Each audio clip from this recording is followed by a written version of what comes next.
относятся к женщинам. Сегодня многие великие деятели нашей страны пришли поддержать этот митинг и выразить соболезнования семье Бурулай, высказать свою точку зрения. Я предлагаю сейчас послушать их. Это прежде всего народная поэтесса Гульсара Мамунова. Предоставляем ей слово.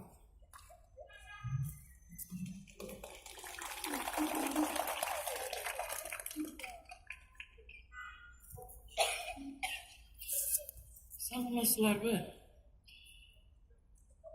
Құлағы таптап құш қылған бабам, турамажып жинап жұрт қылған бабам, қордықтан қорып, зордықтан сақтап, құлдықтан елді құтқарған бабам, қызыңды жатса бычақтап балаң, қырғыз деп қантеп айталам бабам, айтқандан алып ұялып тұрам, Бурулайдан келген құрама халықтан, мұқашылық башынан ашқан, мұндайды қандай атене тапқан, мұндайды қандай атене баққан, ұйманы қашып, қан күсеп қалған, уырдағансып қорода малды, уырдағансып байлығындағы, уырдап